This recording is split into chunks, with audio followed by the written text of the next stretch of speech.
नमस्कार दोस्तों, स्वागत है आपका एक बार फिर से आपके अपने YouTube चैनल कंपटीशन प्रिपरेशन पे। दोस्तों, इस वीडियो में हम बात करने वाले हैं एमटीएस के 16 अगस्त को जो पेपर हुआ था उसके सेकंड शिफ्ट के मैथ्स के क्वेश्चंस के बारे में। और सारे क्वेश्चंस जितनी जल्दी हो पाए, जैसे एग्जाम में आपको करना है, जिस स्पीड से करना है, जिस मेथड से करना है, उसी मेथड से कराए जाएंगे। इससे पहले मैंने एमटीएस 19 के ऑलमोस्ट 20 सेट्स करवा रखे हैं और सारे सेट्स ख़त्म कर दूँगा।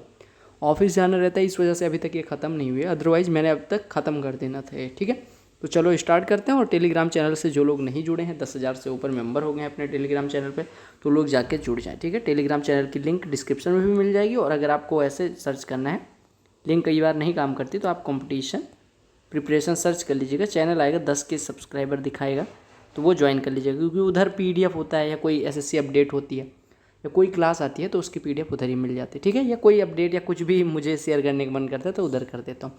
और अगर आपका कोई पर्सनल डाउट है जो पूछना चाहते हैं, तो वहाँ पे व्हाट्सएप ग्रुप भी है और टेलीग्राम ग्रुप भी है। ठीक है, तो उधर आप पूछ सकते हो। और एक चीज़ और बता दूँ कि अगर आपका कोई ऐसा पर्सनल डाउट है जो आप वहाँ पे ग्रुप में नहीं पूछ सकते, तो आप इंस्टाग्राम पे पूछ सकते हैं। इंस्टाग्राम इसको वो बता दूँ, I_M_Rohit_Tripathi, ये आपका यहाँ पे आप पूछ सकते हो। राइट, तो चलो स्टार्ट करते हैं। पीडीएफ टेलीग्राम चैनल पे आपको इस पेपर का भी मिल जाएगा, सारे पेपर्स मैंने शेयर कर रखे हैं, आप जाके देख लीजिएगा।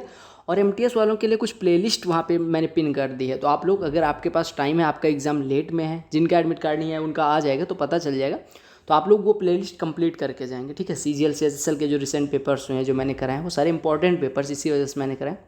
अब पहले प्रश्न पे आते हैं। देखो, ये पेपर हिंदी में है, दिक्कत नहीं होगी, अंग्रेजी में मैं ट्रांसलेट करता रहूँगा। कहा गया 640 आपका प्रिंसिपल है, 2.5% पर ईयर सिंपल इंटरेस्ट है, 768 का अमाउंट बन जाता है। तो आपसे पूछा गया कितना टाइम, यानी 640 रुपीज़ 768 रुपीज़ कितने साल में हो जाएगा। रेट ऑफ इंटरेस्ट 2.5% है, और जो इंटरेस्ट लगता है वो सिंपल इंटरेस्ट है। आप देखो, 640 था, वो बढ़ के कितना हो गया 768, यानी बढ़ा कितना 128। 128 640 का कितना परसेंट है, 128/640 गुणे 100 कर दो। ठीक है, तो ये कट गया, ये कट गया, 64 दूना है 128, और 2 गुणे 10 20%। 20% आपको इंटरेस्ट मिल रहा है। राइट, 20% इंटरेस्ट आपको मिल रहा है। राइट, और आपको पता है रेट ऑफ इंटरेस्ट 2.5% है, यानी एक साल में 2.5% ब्याज मिलता है। तो 20% मिलने के लिए कितने साल की आवश्यकता होगी, 20/2.5, यानी 2.5 8 20, 2.5 8 20 आपने सुना होगा, यानी 8 ईयर्स में आपको कितना ब्याज मिल जाएगा, आपको 128 ब्याज मिल जाएगा। तो अगर 640 पे 128 ब्याज मिलेगा तो वो 768 हो जाएगा। तो आपको बस ये ध्यान रखना है। या फिर आप ऐसे कर सकते थे, कैसे, आप देखिएगा, कहा गया 768 रुपये हो जाते हैं 640 रुपये। आप ऐसे निकाल सकते थे कि 768 जो है वो 640 का कितना परसेंट है। आप कहेंगे 768/640 गुणे 100। अब आप इसको किससे काटेंगे, 16 से काट सकते हो। 16 से काटोगे तो कितना हो जाएगा, 16 चौको 64, 16 जीरो में जीरो, 16 से काटोगे 16 चौको 64, 16 8 128। ये आपका एक जीरो से एक जीरो कट गया, 4 से 1 कटा 12 हो गया, यानी 120% है। यानी ये इसका 120%, यानी ये कितना हो जाता है, 120% हो जाता है। यानी 100% से बढ़ के अगर 120% हो जाता है, यानी 20% क्या मिलता है, ब्याज। और 20% ब्याज अगर मिलता है, एक साल में 2.5% मिलता है, तो 20% के लिए 20/2.5, यानी कि 8 वर्षों की आवश्यकता होगी। ठीक है, अगला प्रश्न देखिएगा। कहा कि यदि किसी बेलन की त्रिज्या को 2 गुना किया जाता है, यानी एक सिलेंडर है जिसकी रेडियस को 2 टाइम्स कर दिया जाता है, और हाइट को 50% कम किया जाता है, तो कहा गया वॉल्यूम में कितने परसेंट का चेंज होगा। अब आपको देखना है, सिलेंडर के लिए वॉल्यूम क्या होता है, πr²h। राइट, अब कहा गया रेडियस को क्या कर दिया जाता है, 2 गुना कर दिया जाता है। यानी रेडियस में अगर r से 2r हो जाता है, यानी आप कहेंगे रेडियस में कितने परसेंट की चेंज होती है, 100% की। r से 2r, यानी कि r बढ़ जाती है r पे, यानी 100%। और ऊंचाई को कितना कम कर दिया जाता है, 50%। ठीक है, 50% ऊंचाई को कम कर दिया जाता है। अब आप इसको करने के 2 मेथड हैं।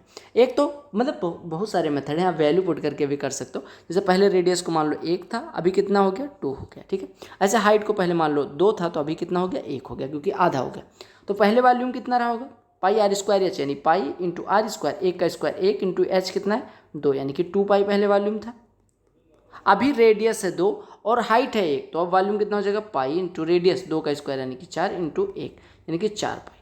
आपको पता है जो चीज़ 2π पहले थी, अभी वो हो गई 4π, यानी कि 2π जो ऐसे थी, मान लो ये 2π थी, तो अभी क्या हो गई है, वो 4π हो गई। ये 4π आपको बना के दिखा दे रहा हूँ, तो ऐसा वाला नहीं, वो पाई वाला। तो 2π से अगर 4π हो रही है, यानी कि 2π की वृद्धि 2π पे, यानी 100% वृद्धि हो गई। एक तो ये मेथड हो गई। ठीक है, दूसरी अगर मेथड की बात करूँ, जिसको आप शॉर्ट ट्रिक बोल लेते हो, कि r को 100% बढ़ाया गया, और एच को 50% कम किया गया, राइट। अब आपको पता है उसमें होता है आर स्क्वायर एच, अगर आपने वॉल्यूम देखा हो तो पाई आर स्क्वायर एच होता है, यानी कि आर का स्क्वायर और एच, यानी कि 100% की दो सक्सेसिव और 50% का एक डिक्रीमेंट। 100 का सक्सेसिव कितना हो जाएगा 100 प्लस 100 प्लस 100 इंटू 100/100, यानी कि हो जाएगा 100 प्लस 100 और प्लस 100 इंटू 100/100 यानी कि 100, यानी ये 300% हो जाएगा। और 300% इंक्रीज और 50% डिक्रीज का रिजल्टेंट कितना हो जाएगा 300% माइनस 50% माइनस 300 इंटू 50/100 यानी कि 150, तो ये हो जाएगा x%। और y% का रिजल्टेंट होता है x plus Y plus XY/100। यहाँ पे x की वैल्यू तो 100 है और y की वैल्यू -50 है, तो आप पुट करोगे तो 100 सॉरी x की वैल्यू कितनी है 300 और y की वैल्यू कितनी है -50, तो हो जाएगा 300 -50 और -300 इंटू 5/100 यानी कि 150, तो हो जाएगा 250 माइनस 150 यानी कि 100% इंक्रीमेंट, राइट। अगला प्रश्न देखिएगा, कहा गया कि एक कंपनी ने 40,000 में एक मशीन खरीदी और 10,000 रुपये उसकी मरम्मत पे खर्च किए। कुछ समय बाद उस मशीन को 45,000 में बेच दिया, छूट कितनी दी गई।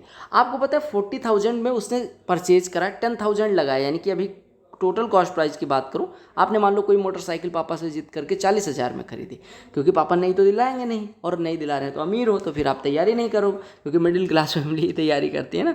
तो 50K की वो आपके पास वो बाइक पड़ी, क्योंकि 40 तो आपने खरीद लिया, लेकिन उसमें बाद में पता चला सेल्फ ही नहीं काम कर रहा, तो आपने 10 के सेल्फ में लगाया और साइलेंसर वगैरह में वो फटाक फटाक ईयर ब्लास्ट जिसको बोलते हैं वो लगाने के लिए लगाया, तो 50K की आपकी बाइक पड़ गई। अब आप इसको बेच रहे हैं 45K में, यानी 45K में 50K वाली चीज़ बेच रहे हैं, यानी कितने का डिस्काउंट दे रहे हैं 5K का। अगर 50K पे 5K का डिस्काउंट, तो परसेंटेज में 5K/50 के गुणे 100 हो जाएगा, यानी कि ये हो जाएगा 1/10 गुणे 100, यानी कि 10% का डिस्काउंट दे रहे हैं, ठीक है। अगला प्रश्न देखिएगा, कहा गया कि पाई चार्ट है, इसमें किसी कंपनी के जो टोटल इनकम है और एक्सपेंडिचर है वो दिखाया गया है। अगर कंपनी की अगर सेल इतने की हो और जो सेल हुई है उसका 75% खर्चे पे हम अगर खर्च कर रहे हो, मतलब खर्चे यानी कि हम खर्च कर दे रहे हो, तो कहा गया कि जो आपका वेतन है, वेतन बेसिकली मजदूरी है, समझ लो, ये सैलरी लिखा हुआ है, ठीक है, और प्रदेय यानी कि वितरण, यानी कि इसकी बात की गई, इस पर कुल कितना खर्चा होता है, अब आपको समझना पड़ेगा, ठीक है। देखिएगा, आपको पता है कि 4 के बाद 6 जीरो इतने की टोटल सेल हुई है, ठीक है, इतने का राजस्व आया है, राजस्व बोले तो इतने का सेल हुई, इसका 75% कितना हो जाएगा 3/4 करेंगे तो आपका टोटल सेल आ जाएगी 30 के बाद 5 जीरो, ठीक, इतना से। और कहा गया इसका आपको निकालना क्या है वेतन और वितरण पे, तो वेतन और वितरण पे 12 और 23 35% खर्चा होता है, यानी 35% इसका निकालना है, यानी 35/100 कर लो, 1 2 1 2 35 दिया 105, 105 के बाद 4 जीरो, इतना रुपया खर्च हो रहा है। अगला प्रश्न देखिएगा, कहा गया कि कोई आर्टिकल है जिसको 500 में बेचा जाता है, यानी सेलिंग प्राइस 500 है। कहा गया अगर सेलिंग प्राइस 10% लेस होता तो लाभ 12.5% का होता। अच्छा एक चीज़ बताओ, 500 का 50% कितना होता है, 500 का 10% 50, यानी 500 से 50 कम में बेचा गया होता है, यानी 450 सेलिंग प्राइस होता है, राइट।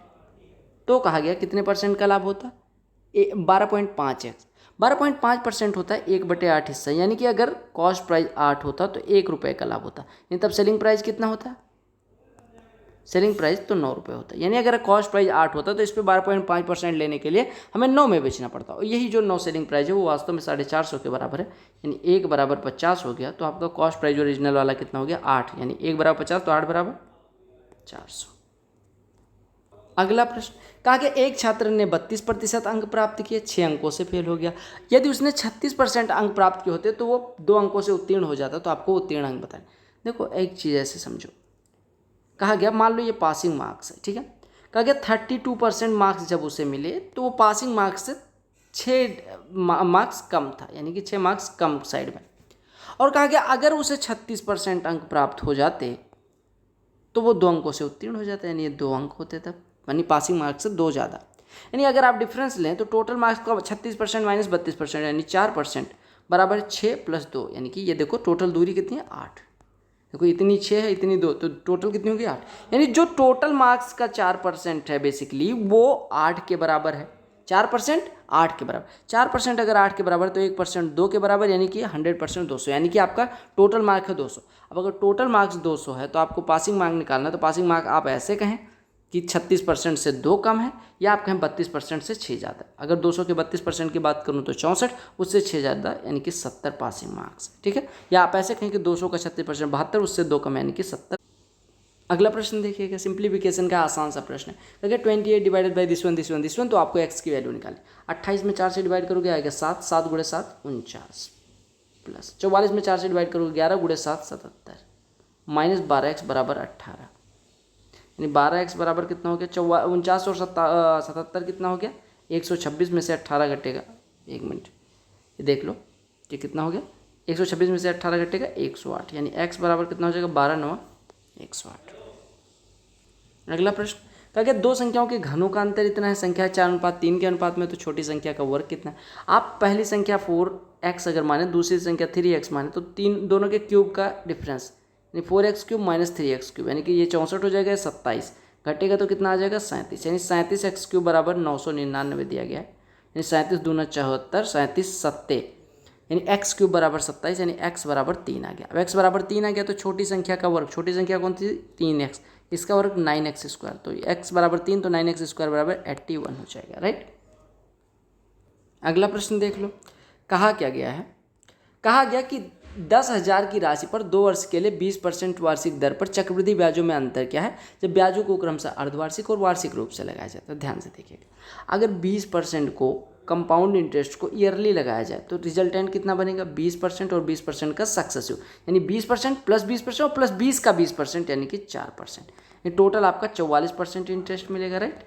और अगर हम हाफ ईयरली लगाएं तो आपको पता है 10% हो जाएगा हाफ ईयरली, अगर पूरे साल का कितना है, पूरे साल का अगर 20% है तो हाफ ईयरली 10% हो जाएगा। और आपको पता है 10% कहने का मतलब कि अगर 10 होता तो 10% यानी 1 बढ़ के 11 हो जाता, और 2 साल में कितने छमाही होंगे 4, यानी आपका धन जो होगा वो 11/10 के पावर 4 गुना हो जाएगा।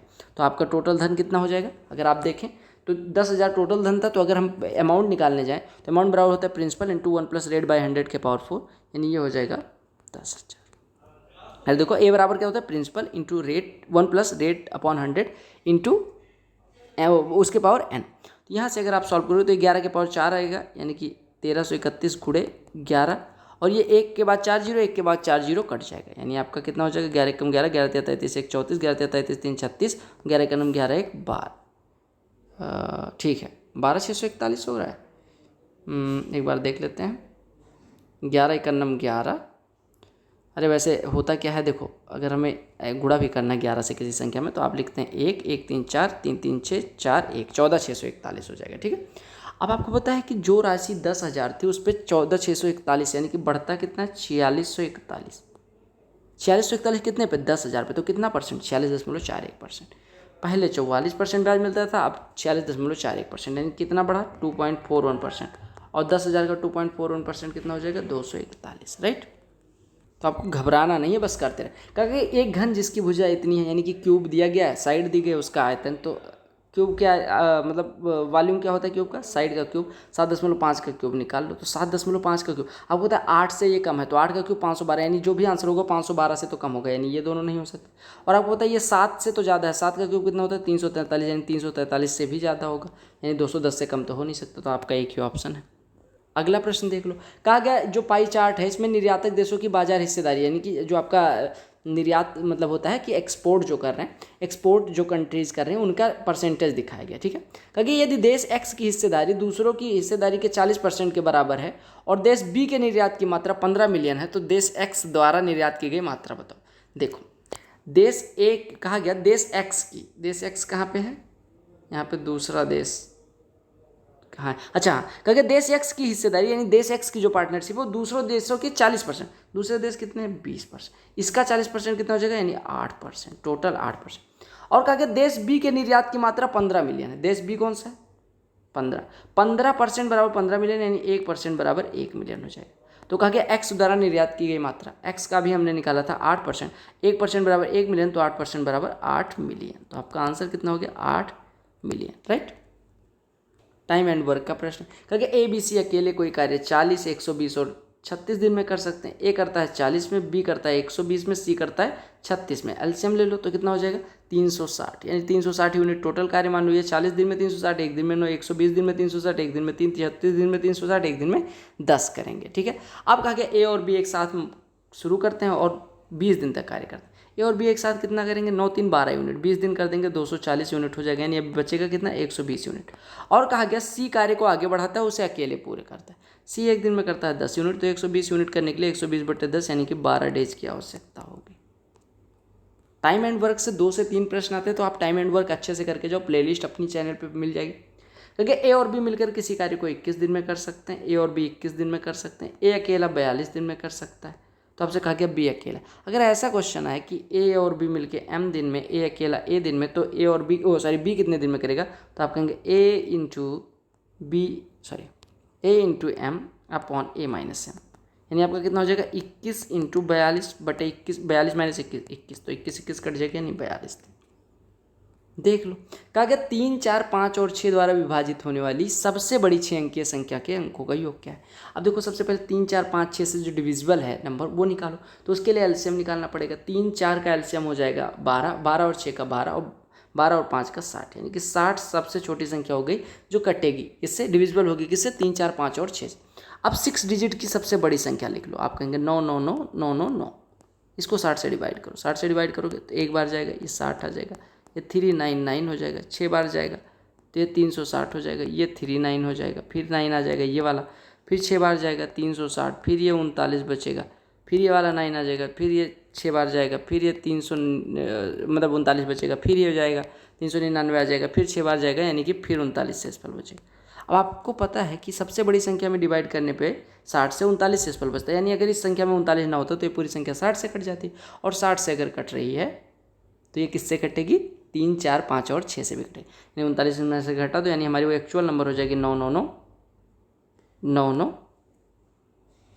9 9 9 9 6 0। ठीक है, तो आपके अंकों का योग पूछा गया था, 9 चौको 36 और 6 42 अंकों का योग हो गया। अब कुछ लोग कहेंगे भैया एक चीज़ बताओ कि इसको और हम कैसे कर सकते हैं, तो और करने से बढ़िया है कि आप बेसिक जानो, क्योंकि आपके पास वहाँ पे 90 मिनट्स होते हैं और करने होते हैं 100 क्वेश्चंस।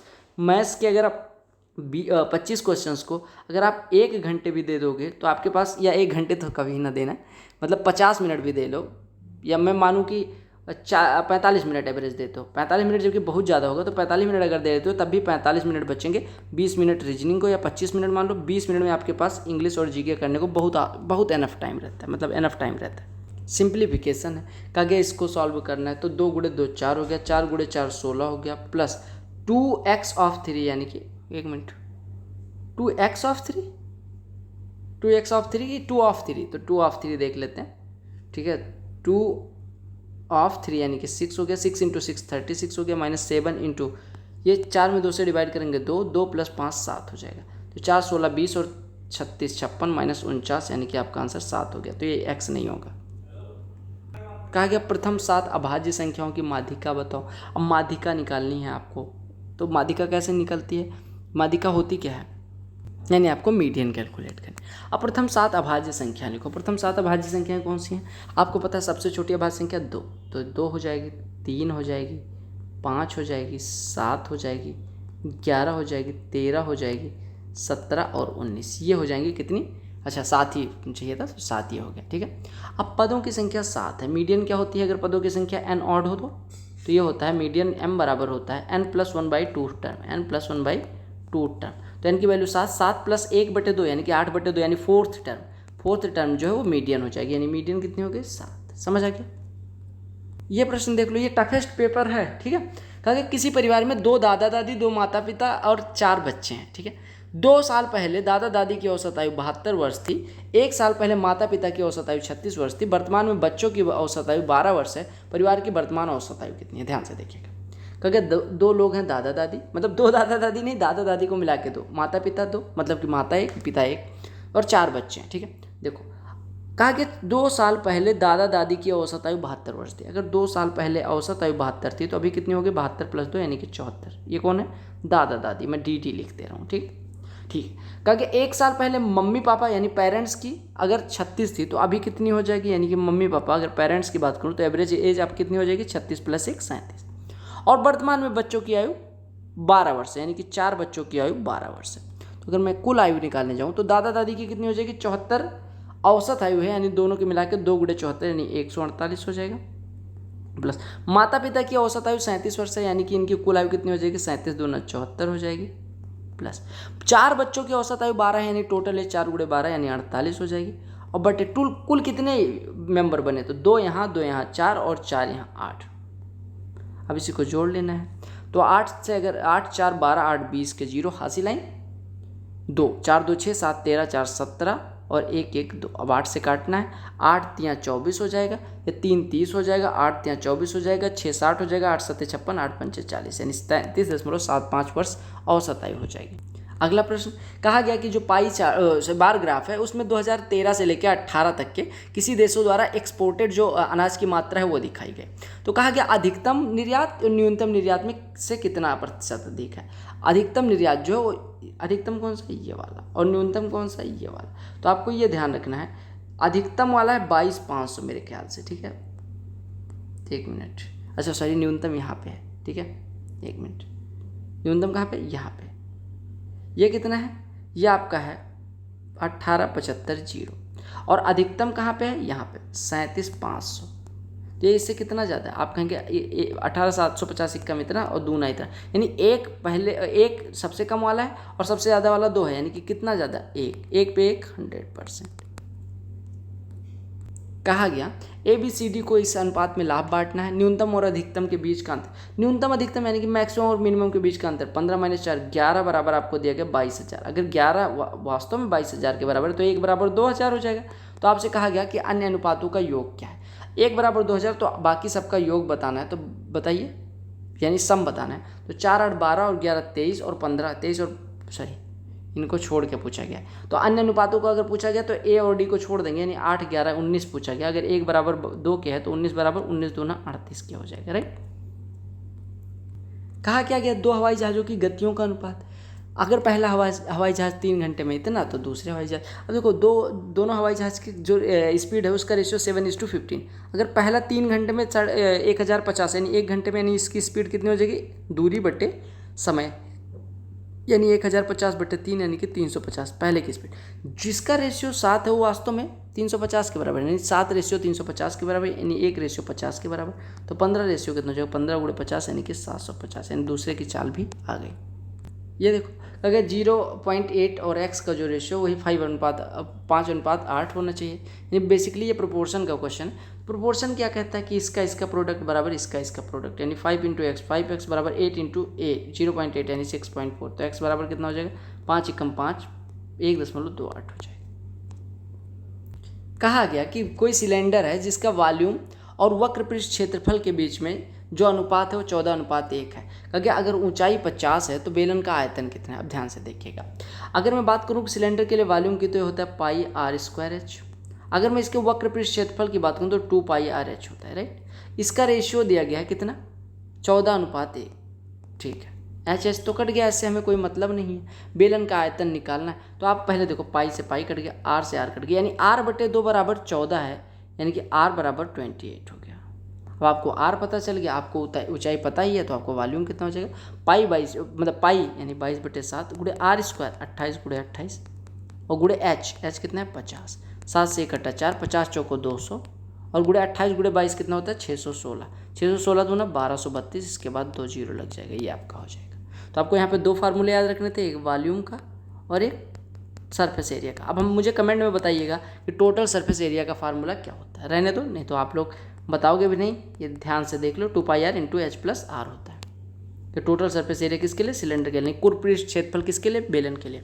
कहा क्या गया, यदि किसी उत्पाद के विक्रय मूल्य को 2 से गुणा करने पर परिणामी लाभ मूल लाभ का 6 गुना होता है, तो मूल लाभ कितना प्रतिशत है। देखो हमने कहा कि पहले भैया सेलिंग प्राइस 2 था, सेलिंग प्राइस 1 था मान लो, या 100 मान लो था, ठीक है, 1 मान लो 1 था। अभी सेलिंग प्राइस को हमने कितना कर दिया, 2 कर दिया। तो हमारा पहले प्रॉफिट कितने का होता था, x का, अभी प्रॉफिट कितने का होता है 6x का। तो आपको मूल लाभ प्रतिशत निकालना। आपको पता है 1 में बेचने पे x का लाभ यानी कि क्रय मूल्य हो गया 1 - x, और 2 में बेचने पे 6x का लाभ यानी कि क्रय मूल्य हो गया 2 - 6x। और आपको पता है दोनों एक ही वस्तु के क्रय मूल्य है, तो 1 - x बराबर 2 - 6x, हम कह सकते हैं 5x बराबर 1, यानी x बराबर 0.2। अब x बराबर 0.2 आ गया, तो आपको बताना है कि लाभ पहले में कितना हो रहा था। तो आपको पता है कि अगर पहले क्रय मूल्य कितना था 1 - x, x की वैल्यू रख देंगे तो ये 0.2 रखेंगे यानी 0.8, यानी जो चीज़ 0.8 में खरीदी जा रही थी वो 10 में बेची जा रही थी, 1 में बेची जा रही थी, यानी कि जो चीज़ 8 रुपये में खरीदी जा रही थी वो 10 रुपये में बेची जा रही थी, यानी 8 पे 2 का प्रॉफिट, यानी कि 2/8 यानी 1/4 हिस्से का प्रॉफिट। 1/4 हिस्से कितने होते हैं 25%, राइट। देख रहे हो कितना कैलकुलेटिव पेपर था, तो इसी वजह से मैंने ये सेट करवा दिया। कहा गया कि 6 पेंसिल्स हैं जिनका मूल्य 30 रुपये और 12 पेन्स हैं जिनका मूल्य 120 रुपये है, तो 50 पेंसिल और 50 कलमों का औसत मूल्य का। 6 पेंसिल का मूल्य 30 यानी एक पेंसिल का मूल्य कितना हो गया PENCIL कितना हो गया 5 रुपये। 12 कलमों का मूल्य 120 रुपये यानी कि पेन का प्राइस कितना हो गया 120/12 यानी कि 10 रुपये। अब 50 पेंसिल और 50 कलम का, 50 पेंसिल कितना हो जाएगा 50 पंचे 250, 50 कलम कितना हो जाएगा 500 बटे टोटल कितने हैं 100, तो एक 50 25 75/10 7.5 एवरेज प्राइस आ गया।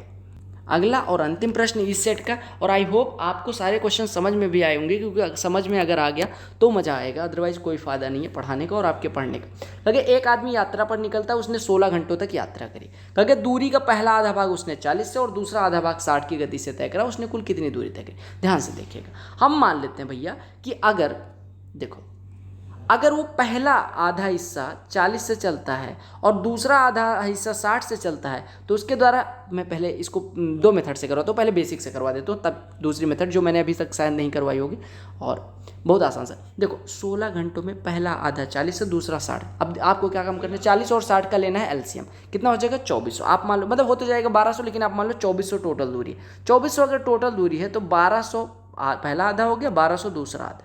कह गया पहले 1200 को 40 की स्पीड से जाता है, अगर इसको 40 से जाएगा तो टोटल टाइम कितना लगेगा 30 घंटे का। इसको कहा गया किससे जाता है 60 से जाता है, तो कितना टाइम लगेगा 20 घंटे का। अगर इसको 60 से जाएगा तो 20 घंटे का समय लगेगा, यानी उसका टोटल टाइम कितना लगना चाहिए 30 20 50, ठीक है। लेकिन आपको दिया गया कि जो 50 हमारा घंटे में आ रहा है वो वास्तव में 16 के बराबर है, यानी 50 बराबर 16 है, 50 बराबर 16 है, तो आपको टोटल डिस्टेंस पूछी गई, यानी 2400 पूछा गया। अगर 50 बराबर 16 है तो 2400 बराबर कितना हो जाएगा 48 से इधर गुणा हुआ है तो 48 से इधर भी गुणा हो जाएगा, यानी 16 8 128 80 12 16 चौको 64 और 12 76, यानी 768 किलोमीटर दूरी हो गई। एक तो ये तरीका। दूसरा तरीका देखो, दूसरा बहुत बेसिक सा तरीका है। आपको पता है स्पीड का, पहले हाफ में वो 40 की स्पीड से गया, दूसरे हाफ में 60 की स्पीड से गया, यानी 2 20 दूना 40 20 3 60, यानी उसकी स्पीड्स का रेशियो 3:2 था। यानी पहली दूरी द्वारा लिए गया समय और दूसरी दूरी द्वारा लिया गया समय, मतलब दूसरी दूरी को ट्रेवल करने में लिए गए समय का अनुपात, अगर चाल का अनुपात 2:3 है तो टाइम का रेशियो 3:2 हो जाएगा। 16 को 3:2 के अनुपात में बांटोगे तो 3:2, यानी ये किससे गया 40 के स्पीड से, ये किससे गया 60 के स्पीड से, ठीक है। अब आप देखिएगा अगर इनके द्वारा लिए गए समय का अनुपात 3:2 है, यानी टोटल टाइम कितना ले रहे हैं 5, और 5 न लेके टोटल टाइम दिया गया 16, यानी 5 बराबर आपका 16 है, 5 बराबर 16, यानी 1 बराबर 3.2। अब आप दूरी निकाल लो, दूरी कैसे निकलेगी 40 की स्पीड से 3 घंटे 120, 60 की स्पीड से 2 घंटे यानी कि 120, यानी टोटल दूरी कितनी हो गई 240। लेकिन 1 बराबर 3.2 है तो 240 बराबर 240 गुणे 3.2 यानी 24 गुणे 32 हो जाएगा। वही बात 24 दूना 48 हासिल आए 3 24 3 72 सॉरी 24 दूना 48 हासिल आए 4 24 3 72 4 76 यानी 768 किलोमीटर। तो आई होप ये MTS का टफेस्ट पेपर था, क्योंकि मैंने सारे पेपर सॉल्व किए हैं इस वजह से बता रहा हूँ, तो आप लोगों को डिमोरल नहीं होना है। बस मैं यही आपसे कह रहा हूँ कि आप लोग जो ये प्लेलिस्ट देख रहे होंगे वो फॉलो करें।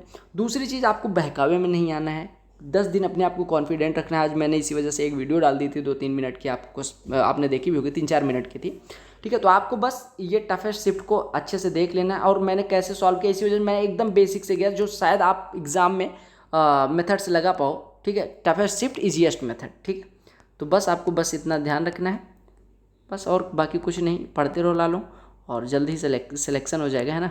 और बाकी चीज़ें बाद में करेंगे, पार्टी वगैरह रखेंगे जब सिलेक्शन हो जाएगा। Good luck, love you all, अच्छे से पढ़ते रहें। टेलीग्राम चैनल से जो लोग नहीं जुड़े